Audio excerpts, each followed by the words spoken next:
नमस्कार, खबरों की खबर में आपका स्वागत है। आज की एक बड़ी खबर सुप्रीम कोर्ट से आई है, जिसमें महाराष्ट्र के पालघर में दो हिंदू साधुओं की बर्बर हत्या के मामले को सीबीआई को सुपुर्द कर दिया गया है। मतलब अब इसकी जांच सीबीआई करेगी।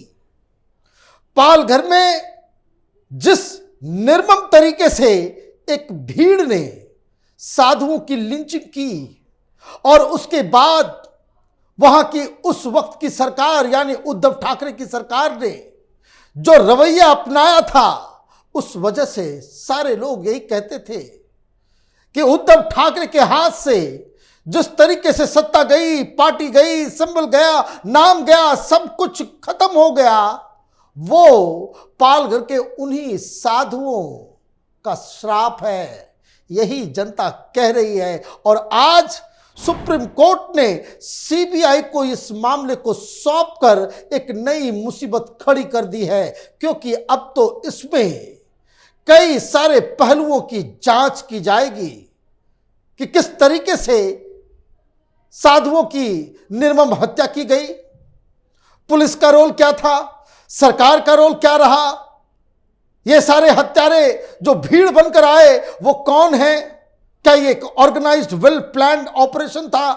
तमाम तरह की चीजों के ऊपर अब जांच होगी। लेकिन सुप्रीम कोर्ट की तरफ से जो क्या खबर आई उसको जरा सुनिए।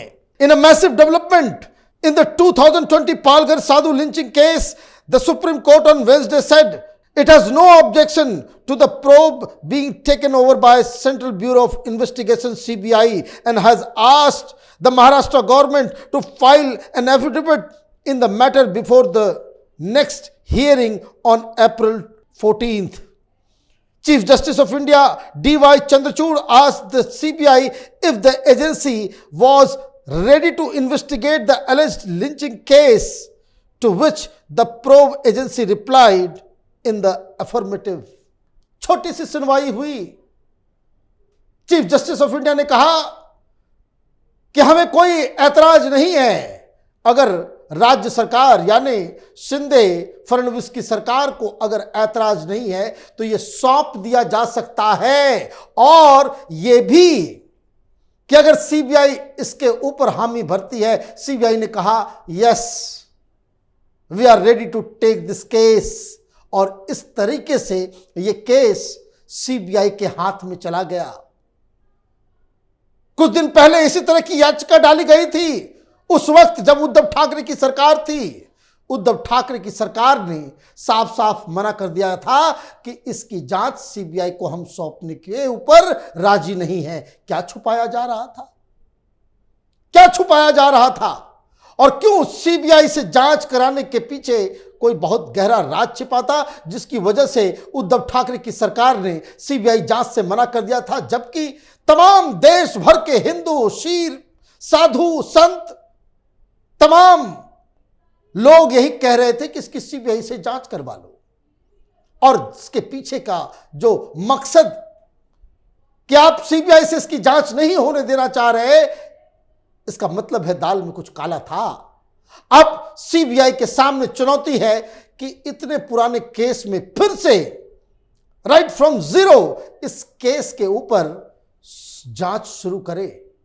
लेकिन इसके साथ ही कुछ जानकारी आपके पास होना जरूरी है कि क्यों यह इतना ज्यादा महत्वपूर्ण है। जिस रात यह घटना घटी, तारीख थी 16 अप्रैल 2020, जब रात के 9:30 बजे थानेदार साहब को एक कॉल आता है कि गढ़चिचले गांव के पास एक भीड़ ने कुछ साधुओं को रोक रखा है और वहां पे ये लोग पथराव कर रहे हैं, उनको मारने की चेष्टा कर रहे हैं। समय पे ध्यान दीजिए, 9:30 बजे, और 9:30 बजे के वक्त जो कंप्लेंट आता है उसमें यह मालूम चलता है कि वो लोग जीवित हैं, लोगों ने घेर रखा है, उनके साथ मार पिटाई हो रही है, कुछ लोग उनको तंग कर रहे हैं और रास्ते को रोक लिया गया है, गाड़ी को पलटने की कोशिश कर रहे हैं।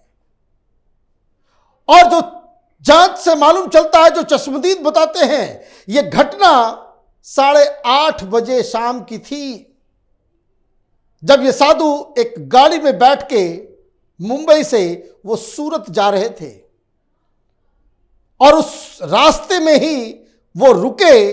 तो लोगों ने इन्हें, ये जो कहानी उद्धव ठाकरे की सरकार की तरफ से बताया गया, कि लोगों ने ये समझा कि ये बच्चे उठाने वाला गैंग है। अजीब कहानी है।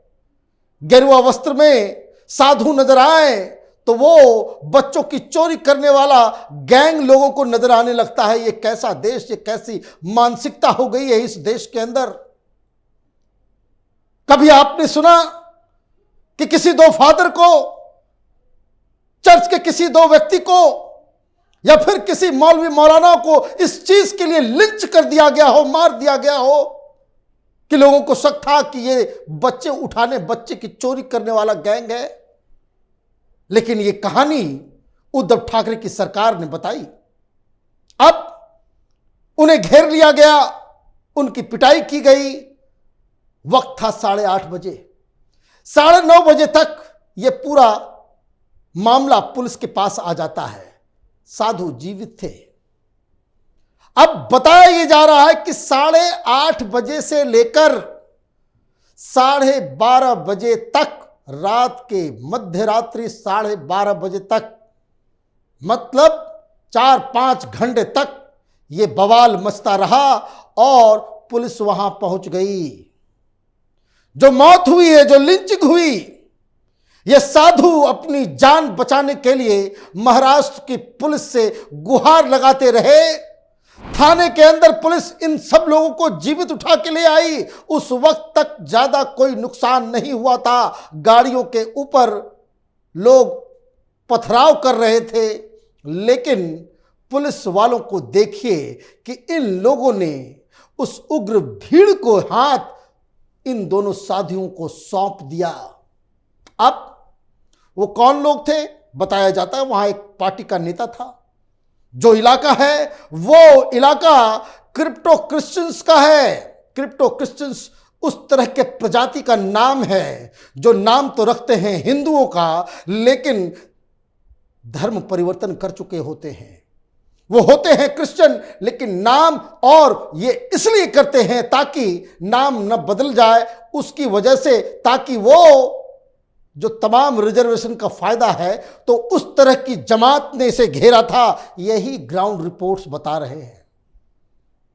क्या हुआ? करीब 200 से ज्यादा लोगों के खिलाफ एफआईआर दर्ज किया गया, गिरफ्तार किया गया, सबके सब बाहर हो गए, सबको बेल मिल गया। 3 साल हो गए, लेकिन कोई भी जस्टिस उन साधुओं को नहीं मिला। हिंदू समाज में बहुत रोष था। जिन लोगों ने इस मसले को उठाने की कोशिश की, जैसे रिपब्लिक टीवी के अर्नब गोस्वामी ने, उद्धव ठाकरे की सरकार ने उसके साथ क्या हश्र किया, यह दुनिया के सामने मालूम है।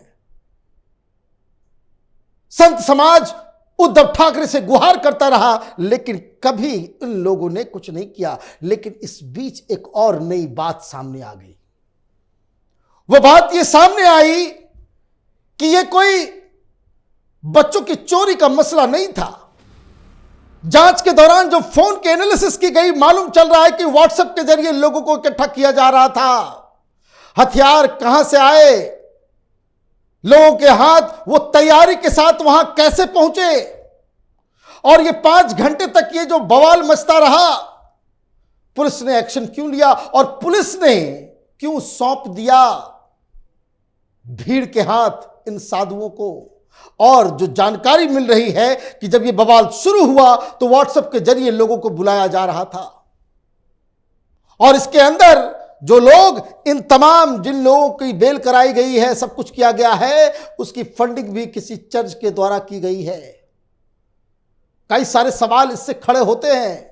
बताया जा रहा है कि वहां पे जो घटना के आसपास के गांव से, जिसमें बताया गया कि दिवसी, डभोदी, केनीवली और रुदाना गांव के लोग भी यहां से आए, दूर दूर से। वो भी समय समझिए, रात के 10 बजे, 11 बजे अलग अलग गांव से लोग आ रहे हैं। कैसे लोगों को मालूम चल रहा था और क्यों आ रहे थे? साधुओं को पकड़ा गया, कोई बचाने वाला नहीं आया। इसमें कुछ चश्मदीदों के बयान हैं कि किस तरीके से उनको डराया धमकाया गया कि सच्चाई कोई बाहर ना बुलाए।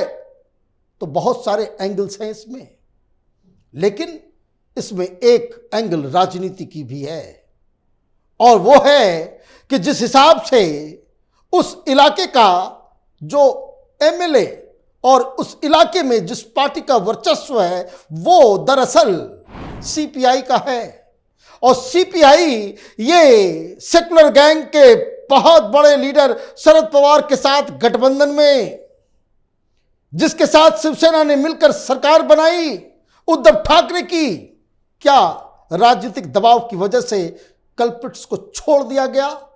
इसकी साजिश जो रची गई उसको दबा दिया गया? क्या इसमें उस तरह के एनजीओ, उस तरह के चर्च, उस तरह के लोगों के नाम थे जो इसके पीछे मास्टरमाइंड थे, जो ये दिखाना चाह रहे थे अपनी शक्ति उस इलाके में? तो कई सारे मसले इससे जुड़े हुए हैं। लेकिन जिस हिसाब से इन साधुओं की निर्मम हत्या की गई और जिसमें लिंचिंग हो रही थी, उस समय का जो दर्दनाक वीडियो कि लोग इन साधुओं की पिटाई कर रहे हैं, फिर भी उनके चेहरे पे जो मुस्कान दिखाई दी, ये घटना खाली नहीं जाएगी। इसका हश्र महाराष्ट्र की राजनीति में क्या हुआ, वो तमाम लोग जो उस वक्त सरकार में थे दर दर की ठोकरें खा रहे हैं, चाहे वो एनसीपी हो, चाहे वो कांग्रेस पार्टी हो, या फिर उद्धव ठाकरे का गुट हो।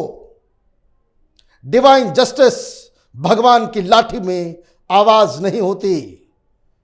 ये समय जो फैसला सुप्रीम कोर्ट से आया है, उस वक्त के एनडीए सरकार के लिए बहुत बुरी खबर है, क्योंकि अगर सीबीआई की जांच से ये मालूम चलता है कि इस तरह से इन लोगों ने, जो सरकार में बैठे हुए लोगों ने इस मसले को दबाने की कोशिश की, तो इनकी राजनीति हमेशा के लिए खत्म हो जाएगी। आप देखते रहिए कैपिटल टीवी। हमारे वीडियोस को लाइक कीजिए, शेयर कीजिए और हमारे चैनल को सब्सक्राइब कीजिए। धन्यवाद।